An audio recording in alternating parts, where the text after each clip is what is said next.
नमस्कार दोस्तों, गार्गी क्लासेस पर आपका स्वागत है। डेट आज की 14 फरवरी 2022 और देख लेते हैं इंडियन एक्सप्रेस के एडिटोरियल आइडिया पेज से इंपॉर्टेंट आर्टिकल्स जो अभी हम इस वीडियो में डिस्कस करने वाले हैं। फर्स्ट आर्टिकल है friendly pitch India Australia relations को लेके। दूसरा आर्टिकल है डीलिंग विद चाइना, कैसे चाइना के साथ में हम हमारे जो बॉर्डर डिस्प्यूट्स हैं उनको सॉर्ट आउट कर सकते हैं। तीसरा आर्टिकल रहेगा ये डीकंजेस्टिंग प्रिजन्स, कि जेलों में कोविड के टाइम पे जितनी जो एक कहते हैं ना कि इनमेट्स की जो नंबर्स है वो लगातार इंक्रीज हुई है, जो कि डिक्लाइन करनी चाहिए थी, तो उस चीज़ को हम समझेंगे यहाँ पे। ये वाला आर्टिकल है क्लाइमेट स्मार्ट एग्रीकल्चर। इस आर्टिकल को हम फर्दर जो भी डिस्कशंस होंगी उन्हीं में ऐड करेंगे, जिसमें ये देखेंगे कि कहीं पर कोई इंपॉर्टेंट न्यू आर्टिकल नहीं आता है तो वहाँ पर इसको हम आगे फ्यूचर में डिस्कस कर लेंगे। और एक आर्टिकल है blueprint to revive farming. इस आर्टिकल में कुछ इंपॉर्टेंट सजेशंस दिए जा रहे हैं कि कैसे हम फार्मिंग को और ज़्यादा प्रोडक्टिव बना सकते हैं, तो उन सजेशंस की हम बात करेंगे। तो चलिए स्टार्ट करते हैं डिटेल में डिस्कशन। फर्स्ट आर्टिकल है फ्रेंडली पिच। देखो, अभी हमारे जो एक्सटर्नल अफेयर मिनिस्टर हैं वो ऑस्ट्रेलिया के विजिट पे गए थे और मेन टारगेट था वहाँ पर कॉड की मीटिंग अटेंड करना, फॉरेन अफेयर मिनिस्टर्स की। तो वहाँ पर उन्होंने इंडियन क्रिकेट टीम के फॉर्मर कैप्टन विराट कोहली के द्वारा साइन किया हुआ एक बैट था, वो हैंडओवर किया अपने ही counterpart, Australian counterpart को। तो मुद्दा ये है कि क्या इंडिया और ऑस्ट्रेलिया के बीच में केवल क्रिकेट करी और कॉमनवेल्थ, ये केवल 3 पॉइंट्स पर रिलेशनशिप रह गई है या कुछ और। बट आज की रियलिटी है बहुत ज़्यादा डाइवर्सिफाइड रिलेशनशिप हो चुकी है। तो एक तरफ दिल्ली और दूसरी तरफ कैनबरा, दोनों को साथ में लाने का काम कौन प्ले, सबसे इंपॉर्टेंट रोल प्ले कौन कर रहा है, वो है चाइना। देखो, होता क्या है कि कोल्ड वॉर एरा जब था तो ऑस्ट्रेलिया सीधा यूएसए के ग्रुप में था और इंडिया ने डिसाइड किया था कि हम नैम में रहेंगे। पर हमारी रिलेशनशिप यूएसए वाले ग्रुप की बजाय अच्छी थी किसके साथ में, यूएसएसआर वाले ग्रुप के साथ में, मतलब मेनली यूएसएसआर के साथ में। ठीक है, तो फ्रेंडशिप ट्रीटी करना या फिर डिफेंस इक्विपमेंट्स की बात करें या स्पेस प्रोग्राम्स की बात करें तो उनमें हमारा कोलैबोरेशन यूएसएसआर के साथ ज़्यादा हुआ करता था। तो देखा जाए तो कोल्ड वॉर के टाइम पे एक दूसरे के सामने एक दूसरे से डिवाइडेड थे ऑस्ट्रेलिया और इंडिया, और जो बायलैटरल रिलेशनशिप थी वो इतनी ज़्यादा स्ट्रेंथन नहीं हो पा रही थी। पर अभी की सिचुएशन देखें तो चाइना जिस तरीके से अपनी एग्रेशन दिखा रहा है, रीजनल डोमिनेंस लेना चाह रहा है, अपने हाथों में पूरी पावर कन्फाइन करना चाह रहा है, उसकी वजह से दोनों कंट्रीज पास में आ रहे हैं। और इसी के लिए आज देखो, चाहे आप स्ट्रेटेजिकली देख लो, कॉमर्शियली देखो, कॉमर्शियल इंटरेस्ट में भी बहुत ज़्यादा कोलैबोरेशन हो रहा है। और तीसरी तरफ अगर देखें तो हमारा जो डायस्पोरा है, दैट मीन्स जो इंडियन इंडिविजुअल्स जो कि इंडिया छोड़ करके ऑस्ट्रेलिया में सेटल हो रहे हैं, उनके नंबर्स में भी कमी नहीं आ रही है, लगातार बढ़ते चले जा रहे हैं। बेशक यूएसए के secretary of state that means Antony Blinken जो हैं वो भी इस पर्टिकुलर इवेंट में थे, क्योंकि कॉड के चारों मेंबर हैं। और इधर foreign affair minister of Japan, ठीक है, योशिमा हायाशी, ये भी वहाँ पर प्रेजेंट थे। और ये मीटिंग में मेलबर्न क्रिकेट ग्राउंड में ये जो एक गैदरिंग थी उसमें बेशक बेशक यूएसए और जापान का लेन देन कुछ भी नहीं है, क्योंकि ये क्रिकेट में इतने ज़्यादा आगे नहीं है। पर हाँ, फिर भी वहाँ पर देखा जाए तो क्रिकेट से बढ़कर आज के टाइम पे इन दोनों कंट्रीज़ के बीच में बहुत ज़्यादा कोलैबोरेशन आ रहा है। और उसमें मेन रीजन आ रहा है कौन सा, आपको पता ही है, इंडो पैसिफिक रीजन में चाइनीज़ कॉज। ठीक है, तो अभी 15 साल पहले की बात करें तो कॉड के बारे में आइडिया फ्लॉट किया गया था टोक्यो के द्वारा। दैट मीन्स उस टाइम पे शिंजो अबे प्राइम मिनिस्टर हुआ करते थे जापान के। तो उन्होंने बोला 4 कंट्रीज मिलकर के हम आज एक दूसरे के साथ में कोलैबोरेशन कर सकते हैं इंडो पैसिफिक रीजन में, जिससे कि हम आने वाले टाइम पे कोई भी अगर एग्रेशन दिखाए, फॉर एग्जांपल चाइना पे की तरफ ही नज़र थी, तो बोला हम इसको ठीक ठाक कर पाएंगे। उस टाइम पर इतनी ज़्यादा चाइनीज़ रेलेवेंस नहीं थी। पर आज की परिस्थिति देखें तो बीजिंग ने जिस तरीके से इग्नोर किया है कॉड को, उसके कंपैरिजन में कॉड बहुत कुछ परफॉर्म करता हुआ दिखाई दे रहा है। इवन जो क्वाड्रिलेटरल ये फोरम है जिसको हम शॉर्ट में कॉड बोलते हैं, इसको सी फॉर्म के तरह कंपेयर किया गया था चाइना के द्वारा, कि बोले ये समुद्री जो ये झाग बन जाता है ना फोम, बोले उसकी तरह डिसअपियर हो जाएगा कुछ दिनों के अंदर। पर आज आप देखो कि जिस तरीके से कॉड मिनिस्टर्स की ये मीटिंग हुई है ना, उसके बाद में चाइना के जो स्पोक्स पर्सन है फॉरेन अफेयर्स के, उनके द्वारा ये कहा गया कि कोल्ड वॉर मेंटेलिटी से बाहर निकलना चाहिए देशों को। तो इसका मतलब चाइना अब इस चीज़ को सीरियसली लेना शुरू कर चुका है, जो कि अपने आप में एक इम्पॉर्टेंट मैसेज भी है इन चारों कंट्रीज़ के द्वारा। 4 कंट्री आपको पता है, इंडिया, ऑस्ट्रेलिया, यूएस और जापान। अब देखो बात ऐसी है कि एक तरफ तो हमारे यहाँ पर बायलैटरल कोऑपरेशन में हम देखें तो केवल स्ट्रेटेजी की बात हुई अभी तक, पर अब दोनों कंट्रीज़ के बीच में टूरिज्म, मिनरल, डिफेंस, सिक्योरिटी, इन पर भी ध्यान दिया जा रहा है। ठीक है, आज अभी ये जो विजिट हुई है हमारे external affair minister S Jaishankar ji की, तो इन्होंने India Australia cyber framework dialogue finalize किया है, पहली बार हुआ है ये। ठीक है, दैट मीन्स साइबर स्पेस में भी कोलैबोरेट करने के लिए दोनों कंट्रीज आगे चलेंगे। इसके अलावा आप देख सकते हो कनेक्शंस लगातार बढ़ते चले जा रहे रीजनल पॉलिटिक्स में, ये हमने देख लिया कॉड की रेलेवेंस, या फिर साउथ पैसिफिक आइलैंड रीजन में, जैसे हम बात करते हैं इनकी पोलिनेशिया, माइक्रोनेशिया, इस वाले एरिया में, यहाँ पर चाइना अपनी पकड़ बनाने की पूरी कोशिश कर रहा है। जहाँ पर ऑस्ट्रेलिया की पहले डोमिनेंस थी, तो वहाँ पर भी इन चीज़ों पर भी कहीं ना कहीं एक कन्वर्जेंस मिल रही है दोनों कंट्रीज़ में, राइट। एक तरफ तो हो गया फॉरेन अफेयर मिनिस्टर्स की मीटिंग, दूसरी तरफ कॉमर्स मिनिस्टर्स की भी मीटिंग हुई, जिसमें हमारी तरफ से पीयूष गोयल जी और उधर ऑस्ट्रेलिया की तरफ से डैन ताहिन, इन्होंने क्या कहा कि बोला 1 महीने के अंदर अंदर अर्ली हार्वेस्ट ट्रेड डील है वो फाइनलाइज हो जाएगी इंडिया और ऑस्ट्रेलिया के बीच में, और जहाँ तक है 1 से 1.5 साल मतलब 12 महीनों से 18 महीनों के अंदर अंदर फ्री ट्रेड एग्रीमेंट भी फाइनलाइज कर लिया जाएगा। अच्छा, और फिर तीसरा एंगल, आज हमारा इंडिया का जो डायस्पोरा है ऑस्ट्रेलिया में, वो 7 लाख के लगभग पहुंच चुका है। तो इसका मतलब कोल्ड वॉर के टाइम पे जो सिचुएशन थी इंडिया ऑस्ट्रेलिया के रिलेशन की, वो केवल बेस्ड थी क्रिकेट, करी और कॉमनवेल्थ पे, और आज अगर देखा जाए तो जियो पॉलिटिक्स इस तरीके से चेंज हुई है कि दोनों कंट्रीज स्ट्रेटजी, कोई भी रीजनल बैलेंस लेकर के आना हो उसके लिए, या जियो पॉलिटिक्स बोल सकते हो, इसके अलावा कॉमर्स, इसके अलावा डायस्पोरा एंगेजमेंट के जो अलग अलग सिनेरियोज हैं वो बढ़ते चले जा रहे हैं। तो दोनों कंट्रीज़ में अभी एक डीप होती हुई दिखाई दे रही है स्ट्रेटेजिक पार्टनरशिप, जो कि अपने आप में बहुत ही इम्पोर्टेंट साबित होने वाली है। ठीक है, तो ये था इंडिया ऑस्ट्रेलिया वाला जो हमने जो एक वैसे एक सीरीज़ नई स्टार्ट की है मैंने, जैसे एक्सटर्नल अफेयर में, मतलब ये जो इंटरनेशनल रिलेशन से कोई भी मुद्दा आता है ना, तो उसका वीडियो, ये जो रेगुलर वीडियोज़ है उसमें से कट करके और अलग से वो अपलोड कर रहा हूँ। इससे क्या फ़ायदा होगा आपको कि फ्यूचर में अगर आईआर से रिलेटेड किसको कोई रिवीजन करना हो तो वो आराम से इनको अलग से वो उस प्लेलिस्ट को एक्सप्लोर कर सके। ठीक है, ऐसे तो क्या होता है पूरे वीडियोज़ में पता नहीं पड़ेगा, ऐसे करते करते हम धीरे धीरे अलग अलग सेगमेंट्स के अलग अलग प्लेलिस्ट बना देंगे। ठीक है, तो जो करंट अफेयर है वो ऑटोमेटिकली आपके लिए स्टैटिक पोर्शन का काम करना शुरू कर देगा, राइट। धीरे धीरे आप समझ जाओगे, आगे चलते हैं आगे। Next article dealing with China, article को लिखा अरुण प्रकाश और अशोक हुक्कू के द्वारा। देखो, इनका ये कहना है कि जर्मनी ने जब सेकेंड वर्ल्ड वॉर किया था ना, तो उसके पहले एक कॉन्फ्रेंस ऑर्गेनाइज करवाई गई थी म्यूनिक में। म्यूनिक जर्मनी की एक सिटी है वहाँ पर, और होस्ट की थी हिटलर ने, और उस टाइम पे प्राइम मिनिस्टर थे ब्रिटेन के नेवेली चैम्बरलिन। तो 1938 सितंबर की ये बात है, और ये कन्वेंशन में जब बुलाया गया तो उनका ये कहना था कि कोई चांस लग नहीं रहा है कि हिटलर हमारे ऊपर कोई अटैक वटैक करने वाला है, या फिर सब ठीक है, बोला इन ऑर्डर है।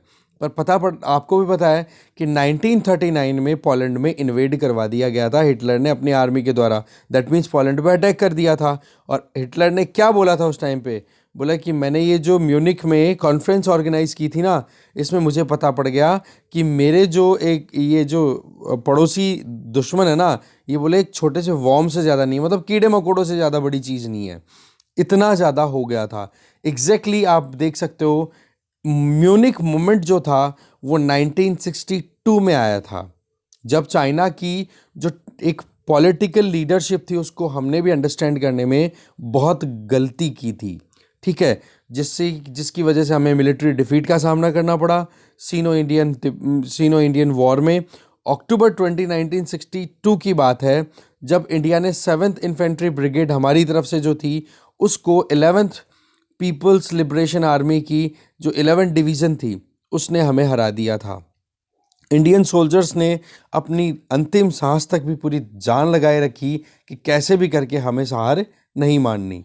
और ये तो एकदम क्लियर है, बेशक हम वो बैटल हारे, हम वो वॉर हारे, पर फिर भी हमारे जवानों ने बिल्कुल एक कहता है ना कि बरशक पूरी ताकत झोंक रखी थी पूरी अपनी तरफ से। ठीक है। फिर पॉलिटिकली जब डिक्लेयर कर दिया गया है कि हाँ जी हम हार डिफीट करते हैं, तब सोल्जर्स क्या कर सकते थे, जबकि हमारे पास में ना प्रिपरेशन थी ना इतनी वेपनरी अवेलेबल थी। ठीक है, फिर भी हमारे सोल्जर्स ने लगातार लड़ाई की। आ जाओ फिर आगे, नेफा, अरुणाचल प्रदेश वाले एरिया में। अरुणाचल प्रदेश वाला एरिया आपको पता ही है कि चाइना से अपनी बॉर्डर शेयर करता है, और दूसरी तरफ चाइना मतलब तिब्बत वाले एरिया से, और लद्दाख। अब ये दोनों के दोनों एरियाज़ में चाइना की पूरी नज़र है।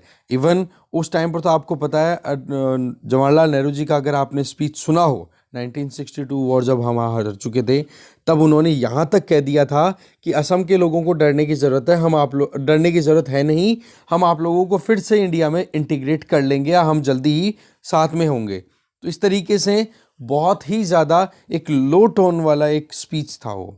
ठीक है ना। फिर आप देखो, चाइना ने अपनी तरफ से डिक्लेयर कर ही दिया अपने हिसाब से ही कि भाई हमारी तरफ से, अभी गलवान वैली जो कॉन्फ्लिक्ट हुआ था इसकी बात हो रही है, कि चाइना ने भी अपनी तरफ से यूनिलैटरली डिक्लेयर कर दिया कि जी हाँ हम क्या कहते हैं सीज फायर हमारी तरफ से लेता है। मतलब एग्रेशन भी खुद ने दिखाया और खुद ने ही वहाँ पर सीज फायर डिक्लेयर कर दिया। बट रिजल्ट क्या रहा कि उन्होंने कुछ ऐसे पॉइंट्स पकड़ लिए हैं, कुछ ऐसे पेट्रोलिंग पॉइंट्स पकड़ लिए हैं या ऐसी लोकेशंस पकड़ लिए हैं जहाँ पर इंडियन ट्रूप्स पेट्रोलिंग किया करते थे ट्रेडिशनली, पर आज हमारे ट्रूप्स को वहाँ पर पेट्रोलिंग नहीं किया करने दिया जाता है, और ये कहा जाता है कि चाइना ने हमारी कोई बॉर्डर ग्रैब नहीं की।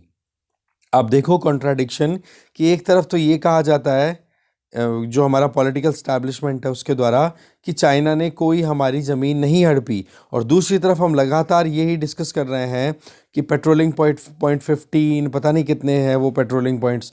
बोलो उस एरिया में अभी तक भी हमारे जो ट्रूप्स हैं जो कि ट्रेडिशनली पेट्रोलिंग किया करते थे, उनको एक्सेसिबिलिटी नहीं मिल रही है। तो ये चीज़ क्या शो करती है, फिर कहीं ना कहीं कुछ ना कुछ लूज हुआ है वहाँ पे, राइट। तो लाइन ऑफ एक्चुअल कंट्रोल के पीछे जो कुछ भी हुआ है, आज आप देखो कि ये जो सीज फायर हुआ है ना, तो उसमें यूनिलेटरली कह करके बोल दिया कि हाँ भाई 20-20 किलोमीटर दूर हट जाओ, फिर पेट्रोलिंग क्यों नहीं कर पा रहे हम लोग। ठीक है, 1962 में जब वॉर हुआ था तो चाइना ने अक्साई चिन वाला जो एरिया है उसमें लगभग 38,000 स्क्वायर किलोमीटर एरिया है वो ग्रैब कर लिया था। ठीक है ना। और क्लेम कितना कर रहा है टोटल और ज़्यादा, लगभग 84,000 square kilometre area of Arunachal Pradesh, जिसको सदर्न तिब्बत बोलता है, क्योंकि तिब्बत से कनेक्टेड है अरुणाचल प्रदेश, तो उसको साउथ तिब्बत बोल करके और बोलता है, बोले ये हमारा ही। वही बात आ गई पाम एंड 5 फिंगर वाला कॉन्सेप्ट। ठीक है, 1959 में एलएसी उस टाइम पे आई नहीं थी, आपको पता होगा है ना। तो वहाँ के पीएम थे जोउ एनली, उन्होंने ये कहा कि भाई मैकमोहन लाइन जो है उसको हम मानते हैं, और मतलब मानते हैं किस तरफ, ईस्ट वाले एरिया में। मतलब इस तरीके के स्टेटमेंट थे चाइना के कि भाई वेस्ट वाले एरिया में तो हम मैकमोहन को मानेंगे नहीं, ईस्ट वाले एरिया में हम मैकमोहन को मतलब मानने के लिए रेडी हैं।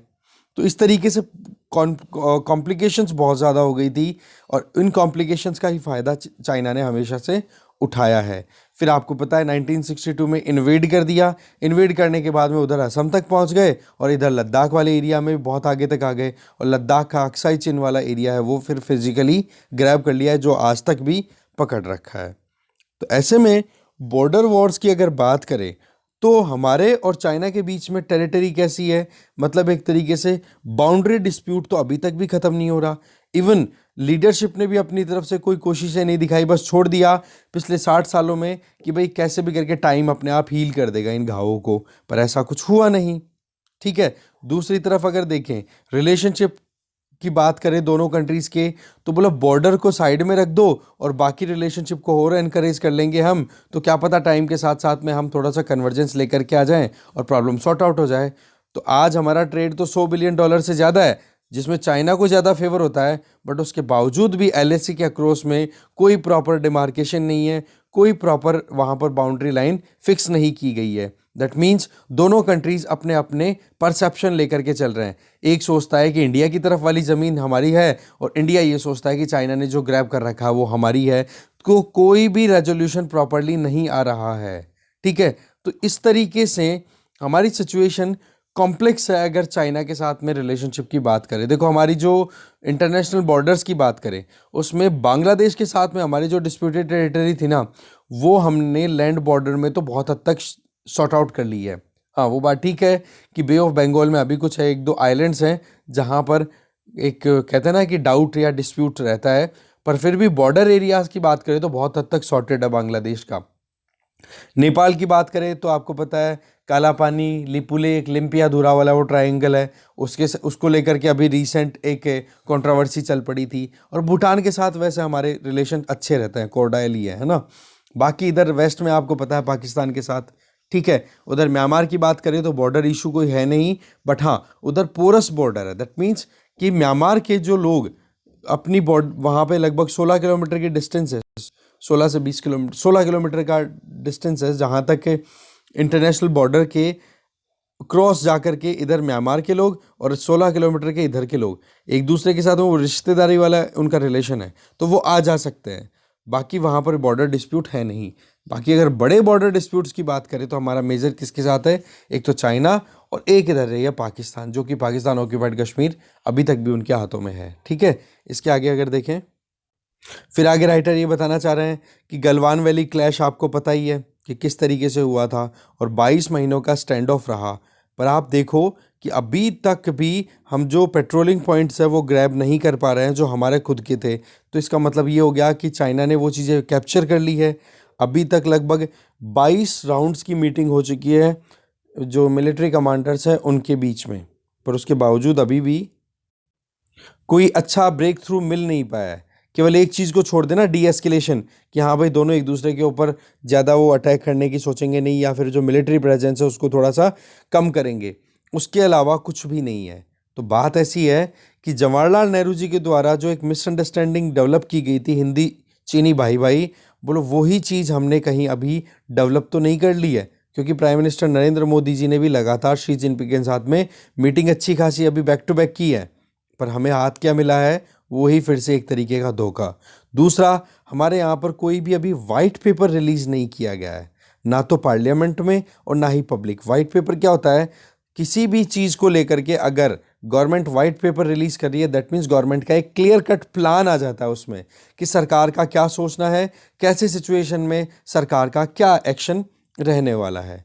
दूसरी तरफ अगर चाइना की पॉलिसी देखें तो चाइना ने देखो सलामी स्लाइसिंग वाले वो कॉन्सेप्ट पे चला रखा है। सलामी स्लाइसिंग का कॉन्सेप्ट जो है वो कुछ ऐसा होता है कि जब आप, जैसे हम चाइना के कंटेक्स्ट की बात करें या हम इंडिविजुअली बात करें, जब हम किसी भी बड़े एक्शन को एकदम से ना करना चाहें, क्योंकि अगर एक साथ से कुछ करेंगे तो वो जो एक्शन है ना वो लोगों की नज़रों में आएगा और वो कोई ना कोई ऑब्जेक्शन का सामना हमें करना पड़ सकता है। तो हो सकता है कि हमारा ओपोजिशन हो, तो उसके लिए हम क्या करेंगे, उस काम को थोड़ा थोड़ा थोड़ा थोड़ा करते चले जाएंगे और धीरे धीरे फिर जब हमारे पास में जब एरिया बहुत बड़ा हो जाएगा तब हम क्लेम कर लेंगे कि भाई ये तो हमारा है। बोले एग्जैक्टली चाइना सलामी स्लाइसिंग, जिसको केबेज टैक्टिक्स से भी कंपेयर किया जाता है। केबेज टैक्टिक्स जिसमें ये मैरी टाइम कॉन्सेप्ट होता है, ठीक है, केबेज टैक्टिक्स वाला। इसमें क्या होता है, बहुत सारी बोट्स हैं वो एक तरीके से अटैक करती हैं किसी भी एक एरिया में, तो उसमें यूँ लगता है कि जैसे कि हाँ केवल फ्रंट में जितनी बोट्स हैं उतनी ही बोट्स आ रही हैं, है ना, पर पता पड़ता है उन बोट्स के पीछे बहुत सारी और नावें भी होती हैं। तो ऐसे में एक टुकड़ी अगली लेयर है उसको संभाला उतने में तो दूसरे ने अटैक कर दिया, फिर तीसरे ने कर दिया। इस तरीके से क्या होता है कि एक के बाद में एक धीरे धीरे चाइना जो है वो इंटरनेशनल लॉज को कॉम्प्रोमाइज़ करता हुआ इंडिया के टेरिटरी को ग्रैब करता चला जा रहा है। और ये केवल इंडिया के साथ ही नहीं है, आसपास के और एरियाज़ में, जैसे साउथ चाइना सी की बात करें, वहाँ पर चाइना ने आर्टिफिशियल आइलैंड्स बना दिए और वहाँ पर अपनी मिलिट्री डिप्लॉय करके, नेवी डिप्लॉय करके बोलने लग गया भाई ये हमारा तो एंशंट कॉलोनी रही हुई है, ये तो हमारी हमारी झील है, ठीक है। तो इस तरीके की सिचुएशन चाइना जो है वो बनाता है और लगातार अपनी पकड़ बनाते चला जाता है। तो इसके पीछे कारण क्या है, एक प्रॉपर डिमार्केशन नहीं है बाउंड्री का, और उसी चीज को कहीं ना कहीं चाइना फायदे का, एक कहते हैं ना, उसी चीज के बेसिस पे फायदा उठाता रहता है। तो देखो बात ऐसी है कि हमारे राजनीति में जो जिंगोइज्म है दैट मीन्स एक्सट्रीमली, एक कहते हैं ना कि जिंगोइज्म का मतलब एक्सट्रीम पेट्रियोटिज्म, कि कुछ ज़्यादा ही राष्ट्रभक्ति की हम बात करते हैं, बट रियल सेंस में अगर देखें तो हमें कुछ सॉल्यूशंस पे काम करना होगा। नहीं तो क्या होगा कि साउथ साउथ इंडिया आपको पता है nuclear power country, nuclear power region है, न्यूक्लियराइज्ड साउथ एशिया है, पाकिस्तान के पास में भी है, हमारे पास में भी है। और चाइना अगर अटैक करता है तो हम भी जवाब देने में पीछे नहीं हटेंगे। तो ओवरऑल यहाँ पर कोई भी टेरिटरी को कंकर करना, कॉन्क्वेस्ट करना और उसको रिकॉन्क्वेस्ट करना, मतलब पहली चीज तो किसी भी जमीन को लेना, हड़पना, और दूसरी चीज उस किसी ने अगर हड़प ली, उस हड़पी हुई चीज को दोबारा से प्राप्त करना, इन दोनों चीजों में बहुत ज्यादा कॉम्प्लिकेशन है। तो हमें इसके लिए एक परमानेंट सॉल्यूशन निकालना होगा।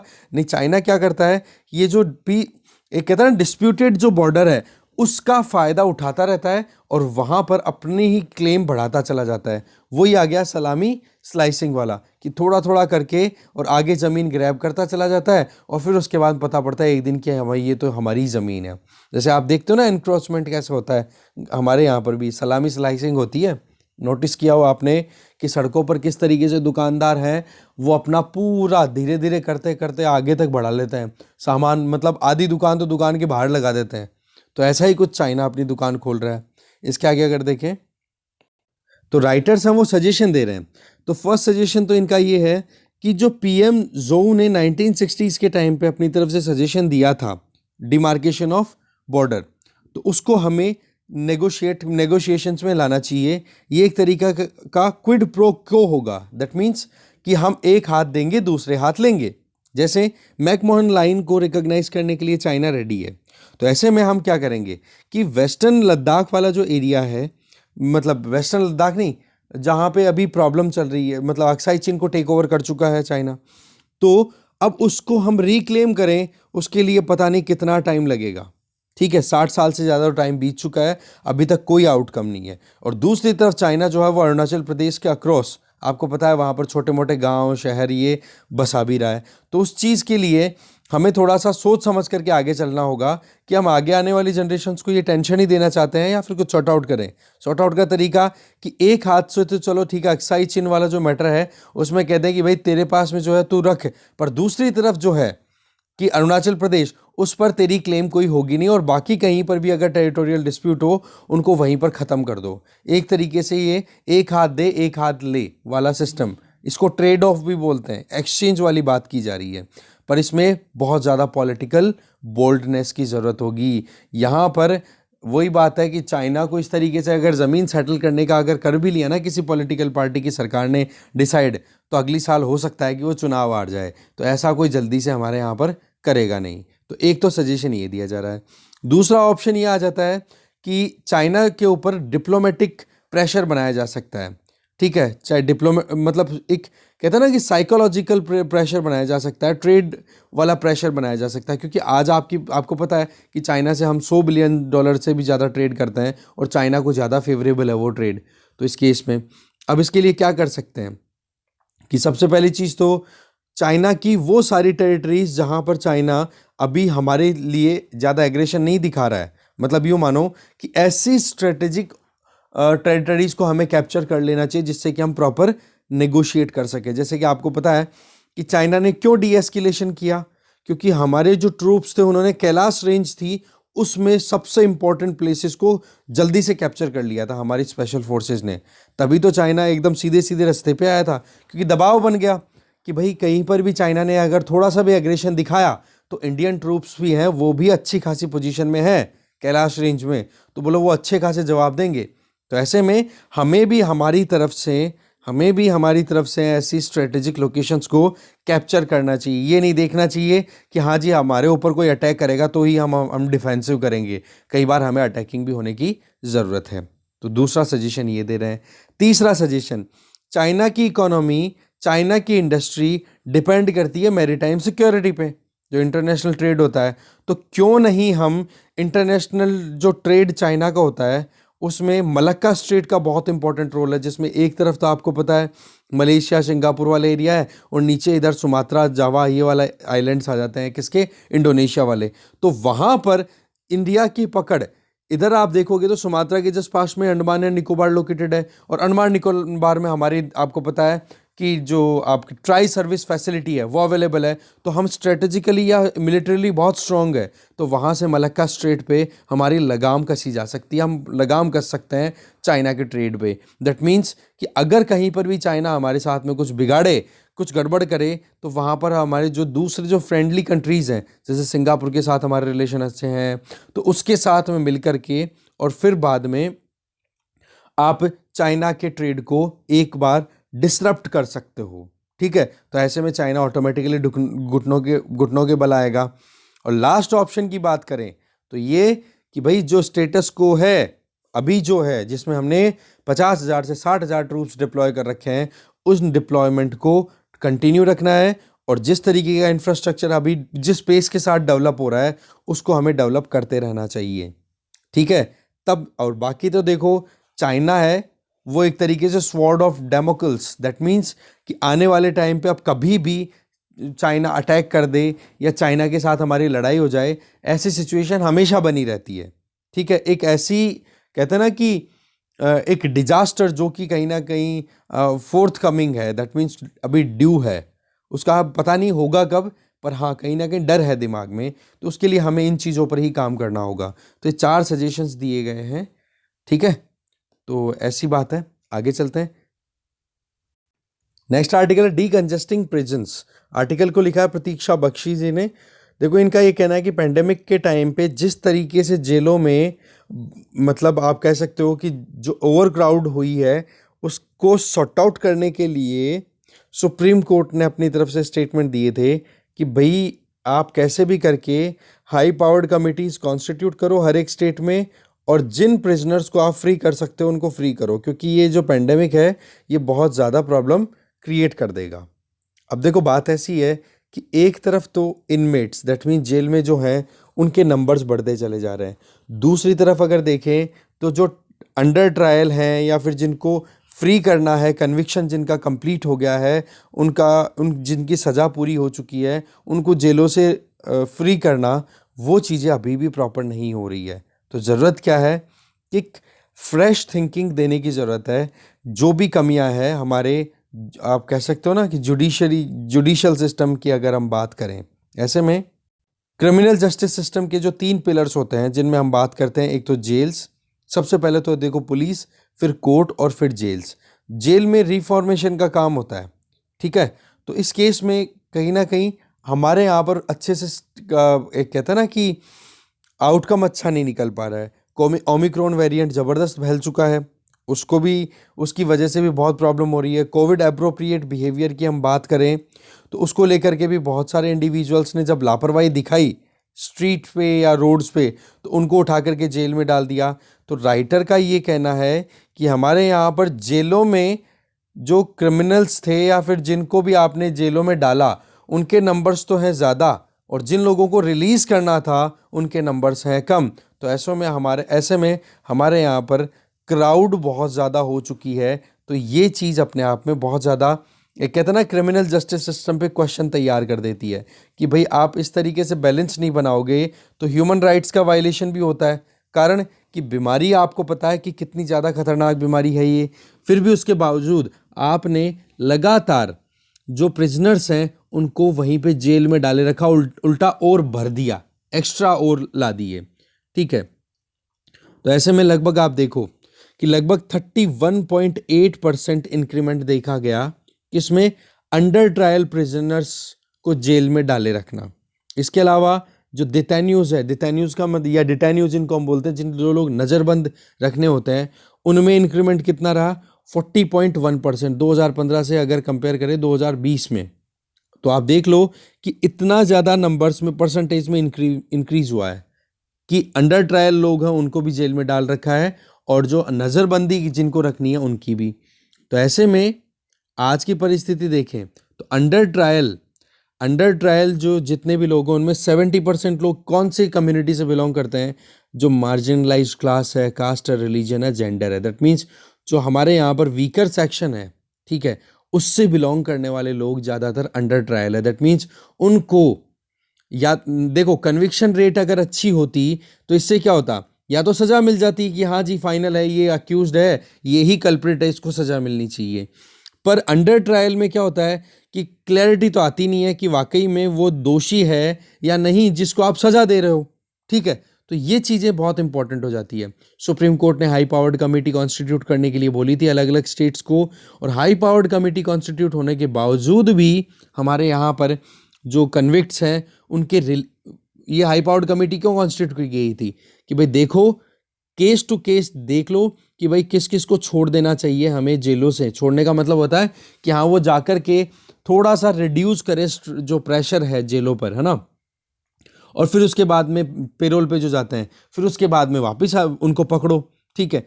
क्रिमिनल का जो कैटेगरी है उसके हिसाब से ये देखने की वाली बात थी, पर मुद्दा क्या है, उल्टा पड़ गया। कैसे? अंडर ट्रायल्स है उनके रिलीज में 41.2% तक डिक्लाइन देखने को मिला है, और इसके अलावा अंडर ट्रायल्स में 19.6, और कन्विक्ट्स मतलब जिनकी सजा पूरी हो गई उनको छोड़ने में 41.2% की कमी देखने को मिली। मतलब ये तो उल्टा हो गया कि एक तो जहां पर रिलीज करने के लिए हाई पावर्ड कमेटी कॉन्स्टिट्यूट की गई थी, उसके बजाय रिलीज नहीं किया जा रहा, ना तो अंडर ट्रायल्स को ना कन्विक्ट्स हैं उनको, ठीक है। दूसरा जो है वो ये कि 2019 के कंपैरिजन में अगर 2020 में देखे जाए तो अंडर ट्रायल प्रिजनर्स हैं उनमें इंक्रीमेंट 11.7% इंक्रीमेंट। वैसे तो हमने 2015 से 2020 का कंपेयर कर लिया, तो ये 2019-20 का कंपेयर करने की ज़रूरत नहीं है, क्योंकि हमारे पास में 5 साल का डेटा हो गया। ये ऊपर वाला अभी देखा था ना, 31.8% वाला ये, और ये 40% वाला। तो इस तरीके से क्या हुआ कि जो एक सिचुएशन थी उस सिचुएशन में आपने छोड़ना था, छोड़ा नहीं। दूसरा, पेंडेमिक के लिए आपने रोकने के लिए लॉकडाउन इम्पोज किया। उसमें लॉकडाउन में क्या था कि कोई भाई आईपीसी का सेक्शन 188 जिसमें ये था कि कोई भी पब्लिक ऑफिसर अगर कोई ऑर्डर डिक्लेयर करता है और ऑर्डर्स को कोई ओबे नहीं करेगा तो उसको सजा दी जाएगी। तो उसके तहत बोले कितने जनों को उठा करके आपने जेल में डाल दिया, तो इसकी वजह से और कंजेशन बढ़ गई। तो अब आप देख सकते हो कि सेक्शन 188 के अंडर में 2019 में केवल 24,469 केसेस रजिस्टर हुए थे, जो कि 2020 में बढ़कर के कितने हो गए, 6,12,179, जो कि अपने आप में बहुत ही ज़्यादा शॉकिंग है, स्टैगरिंग है। तो बोला एपिडेमिक लॉज आप लेकर के आए थे, उनकी इम्प्लीमेंटेशन पब्लिक ऑफिशियल्स ने सही से इम्प्लीमेंट की कि नहीं, उसको भी जुडिशरी ने प्रॉपरली रिव्यू नहीं किया। क्योंकि देखो होता क्या है, जब भी कोई कानून लाया जाता है तो उसको इम्प्लीमेंट करने का काम एग्जीक्यूटिव्स का है। जब एग्जीक्यूटिव्स ने अच्छे से इम्प्लीमेंट नहीं किया तो उसको रिव्यू करने का या उसमें करेक्शन लाने का जिम्मेदारी किसकी बन जाती है? डेफिनेटली कोर्ट की, जुडिशरी की। बोलो जुडिशरी ने भी यहाँ पर प्रॉपर काम नहीं किया। लॉकडाउन के टाइम पे पब्लिक अकाउंटेबिलिटी फिक्स करने के लिए आपने अलग अलग तरीके से स्टेटमेंट दिए, जिसमें यह था कि भाई कैसे भी करके कोविड अप्रोप्रिएट बिहेवियर पब्लिक दिखाए। पर सवाल यह है कि जिस तरीके से जेलें भरी थी, जिस तरीके से जेलों की सिचुएशन थी, वहाँ पर कस्टोडियल डेथ्स थी वो लगातार बढ़ी। और 2020 में कितना इंक्रीमेंट देखा गया कस्टोडियल डेथ, मतलब जेलों के अंदर जो इनमेट्स हैं उनकी डेथ होना 7% तक। अंडर ट्रायल्स हैं उनकी डेथ हो रही है, या उसका कारण क्या हो सकता है, या तो कोई सुसाइड या एक्सीडेंट या किसी प्रिजनर ने दूसरे का मर्डर कर दिया हो। बोले ये चीज़ें बहुत ज़्यादा कॉमन देखी गई हैं। इसके अलावा जो अपील की गई, मतलब पब्लिक इंटरेस्ट लिटिगेशंस तक भी लगाई गई, पीआईएलबी, बोला उन पर भी इतना अच्छे से ध्यान नहीं दिया गया कि भाई हाई पावर्ड कमेटी कॉन्स्टिट्यूट की गई थी किस लिए, और उल्टा हो गया वहाँ पर, तो कंजेशन और ज़्यादा बढ़ गया। अभी दिल्ली में जो हाई पावर्ड कमेटी कॉन्स्टिट्यूट हुई थी मई 2021 की बात है, ठीक है। तो उसमें यह था कि जो भी प्रेग्नेंट वुमेन अंडर ट्रायल्स हैं उनको 3 महीने के लिए रिलीज कर दिया जाएगा। अब सवाल ये है कि 3 महीने के लिए रिलीज आप किसको किस टाइम पे करोगे? एक बार देखो तो सही कि प्रेगनेंसी का कौन सा टाइम चल रहा है। आप 3 महीने के लिए आप सारी जो प्रेग्नेंट लेडीज हैं उनको छोड़ रहे हो, तो जो कि क्रिमिनल्स हैं, जिनके अगेंस्ट में क्रिमिनल प्रोसीडिंग्स चल रही है या उनको कन्विक्ट किया जा चुका है। पर मुद्दा ये है कि उनको आपने छोड़ दिया, तो क्या सबका ट्राइमास्टर एक टाइम पे आ रहा है क्या? किसी की डिलीवरी की डेट कुछ और है, किसी की डिलीवरी डेट कुछ और है। तो आप एक 3 महीने का एक परमानेंट फिक्स स्लॉट अगर कर रहे हो, इसका मतलब आप जेंडर जस्टिस नहीं करते। इसका मतलब आप सही से समझ नहीं रहे हो एक बायोलॉजिकल कंस्ट्रेंट को, ठीक है। अब आप देखो जो प्रेग्नेंट अंडर ट्रायल्स हैं उसमें भी बहुत सारी तो फॉरेन नेशनल्स हैं। अब उन फॉरेन नेशनल्स को एक्सक्लूड किया गया। तो यहाँ पर आप देखोगे तो ज़्यादातर जो अंडर ट्रायल प्रेग्नेंट लेडीज़ जो कि फॉरेन नेशनल्स हैं वो ज़्यादातर कहाँ से हैं? Global south. ग्लोबल साउथ से इसका मतलब आप रेशियल डिस्क्रिमिनेशन कर रहे हो। ग्लोबल साउथ का मतलब हो गया थर्ड वर्ल्ड कंट्रीज जो हैं, जिनमें फर्स्ट वर्ल्ड आपको पता है कैपिटलिस्ट थे, सेकंड वर्ल्ड आपको पता है कम्युनिस्ट है, और थर्ड वर्ल्ड हो गया कौन से, जो लीस्ट डेवलप कंट्रीज हैं या डेवलपिंग कंट्रीज जो हैं वो। तो बोलो ग्लोबल साउथ जिसमें इंडिया भी आता है, बोला हमारे ही अच्छे रिलेशन वाले कंट्रीज़ की जो लेडीज़ हैं उनको हम नहीं छोड़ रहे हैं, तो बोले ये अपने आप में रेशियल डिस्क्रिमिनेशन भी आ जाता है।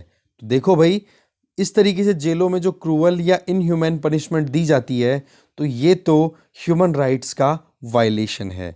यूनाइटेड नेशन के द्वारा बैंकॉक रूल्स डिक्लेयर किए गए थे, जिसमें ये था कि जो प्रेग्नेंट वुमन है उसको किसी भी तरीके से टॉर्चर नहीं किया जाएगा, पर उसके बावजूद हमारे यहाँ पर इस तरीके की एक्टिविटीज़ की जा रही है, तो इंटरनेशनल लॉज का भी वायलेशन है।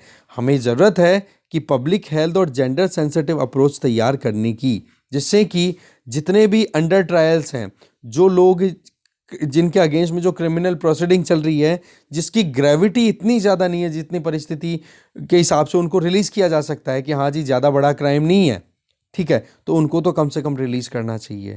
तो ऐसे में जो एक लॉकडाउन के टाइम पे हाई पावर्ड कमेटी कॉन्स्टिट्यूट की गई थी, उसमें ये था कि जो प्रिजनर्स हैं उनको थोड़ा सा रिलैक्सेशन मिलेगी, उनकी ज़िंदगी से ज़्यादा बड़ा इंपॉर्टेंट तो क्या हो सकता है, बट उसके बावजूद भी कुछ अच्छा काम नहीं हुआ। तो यही चीज़ यहाँ पे बताई जा रही है कि हमारे क्रिमिनल जस्टिस सिस्टम में कितनी ज़्यादा लूप होल्स हैं, कितनी कमियाँ हैं। आगे चलते हैं। अब ये देखो, ये अ ब्लूप्रिंट टू रिवाइव फार्मिंग, इस आर्टिकल में पूरा बताया गया है। ये लिखा है आर्टिकल को भूपेंद्र सिंह हुड्डा जी ने, ठीक है, हरियाणा के चीफ मिनिस्टर रह चुके हैं। तो बजट को कोट करते हुए इन्होंने बहुत कुछ बताया है, नाबार्ड ने क्या कहा, महाराष्ट्र में क्या परफॉर्मेंस। तो इन्होंने कुछ सजेशन दिए हैं कि कैसे एग्रीकल्चर को हम अच्छे से इम्प्रूव कर सकते हैं। तो एक तो इन्होंने बोला है कि क्रेडिट जो मिलता है, उधार देने की व्यवस्था है ना, उसको ठीक करने की ज़रूरत है, जिसमें institutional development, that means bank या कोऑपरेटिव सोसाइटी, इनका कोलैबोरेशन प्रॉपर होना चाहिए, ठीक है। दूसरा, स्टेट गवर्नमेंट्स को कोऑर्डिनेट करने की ज़रूरत है, ये बताया। इसमें जॉइंट लाइबिलिटी ग्रुप्स हैं, नाबार्ड के द्वारा जो गाइडलाइंस दी हुई है उनके हिसाब से काम करते हुए, और आप फॉर्मल क्रेडिट की फैसिलिटी दे सकते हो। इंटरेस्ट रेट है वो 4% के लगभग रखो, ठीक है। इसके अलावा एलिजिबिलिटी क्राइटेरिया है, उसको थोड़ा सा लिबरलाइज करो। जो भी फार्मर आपके पास लोन लेने आए, तो उसके ऊपर जो कहते हैं ना कि रिकग्निशन का प्रॉब्लम नहीं आनी चाहिए, ठीक है। इसके अलावा एक्टिविटीज़ जो कि नाबार्ड के द्वारा कवर की जाती है, उनको थोड़ा और डाइवर्सिफाई किया जाए। ये सारी चीज़ें इनके द्वारा बताई जा रही है, ठीक है। तो ऐसी बात है, ये एग्रीकल्चर से संबंधित 2 आर्टिकल्स हैं, ठीक है। एक तो ये वाला हो गया, एक ऊपर वाला अशोक गुलाटी जी वाला। तो इन दोनों आर्टिकल्स को आप खुद से पढ़ना चाहो पढ़ लेना। बाकी अशोक गुलाटी जी वाला जो आर्टिकल है वो हम आगे फर्दर डिस्कशंस में कवर कर लेंगे। और ये हुड्डा जी के द्वारा जो सजेशन दिए गए हैं वो आपके सामने स्क्रीन पर हैं, ठीक है ना। तो एक तो ये पैराग्राफ, ओह 1 सेकेंड, हाँ ये वाला, ठीक है, और दूसरा ये वाला पैराग्राफ, इनमें टोटल 6-7 सजेशंस है, देख लेना आप, ओके। तो इस डिस्कशन में जो भी है इंपॉर्टेंट वो हमने देखा। Thank you very much.